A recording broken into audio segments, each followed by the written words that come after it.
সুন্দর জিনিস দেখতে বা দেখাতে কার না ভালো লাগে বলুন তো? কিন্তু আমরা যে এত সৌন্দর্যের পেছনে ছুটি, এটা আমাদের মনে রাখতে হবে। সুন্দর মানুষ সবসময় ভালো নাও হতে পারে, কিন্তু ভালো মানুষ সব সময় সুন্দর হয়। আসলে সমাজটাই এমন হয়ে গেছে, আমাদের চিন্তা ভাবনা এমন হয়ে গেছে, আমরা তাদেরকেই ময়লাওয়ালা বলি।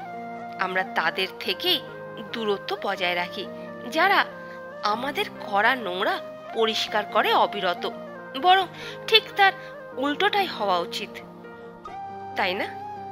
ঠিক তেমনি আমরা মানুষের পোশাক দেখে যোগ্যতা বিচার করি, চরিত্র বিচার করি, অর্থ দেখে সম্মান করি।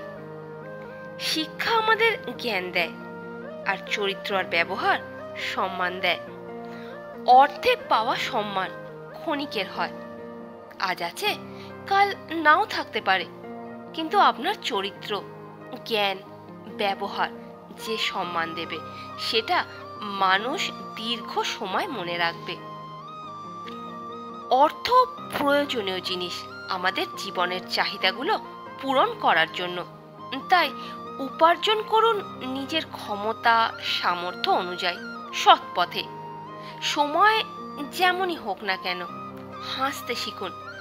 বেঁচে থাকতে হলে হাসতে হবেই, অনেক হাসতে হবে, যেন কখনো মন খারাপ না হয়। মন খারাপের জন্য তো গোটা পৃথিবী আছে, কিন্তু মন ভালো রাখার দায়িত্বটা নিজেকেই নিতে হবে। আপনার মুখের হাসি আপনার শত্রুর কষ্টের কারণ হবে, তাই মন খুলে হাসুন। জীবনের সুন্দর দিকগুলো উপভোগ করুন।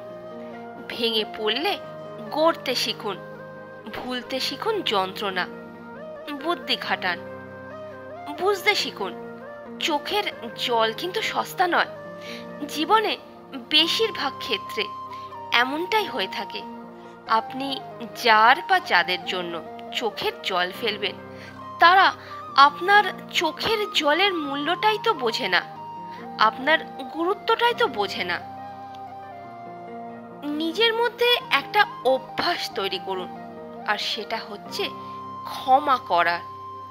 মানুষ যখন আপনার সঙ্গে ভুল করবে, তখন তাকে ক্ষমা করে দিন, কিন্তু একই ভুল বারবার করার সুযোগ করে দেবেন না। তাকে ক্ষমা করে দিন এবং তার থেকে নিজের দূরত্ব বাড়িয়ে নিন। এতে হয়তো আপনার অতীত হয়তো বদলাবে না, কিন্তু ভবিষ্যৎ সুন্দর হয়ে যাবে।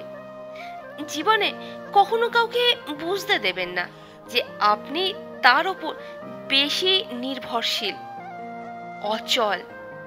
তখন তার থেকে আপনি অবহেলাটুকুই পাবেন।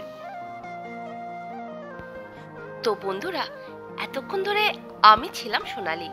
যদি ভালো লাগে লাইক করে সাবস্ক্রাইব করতে ভুলবেন না কিন্তু। ধন্যবাদ।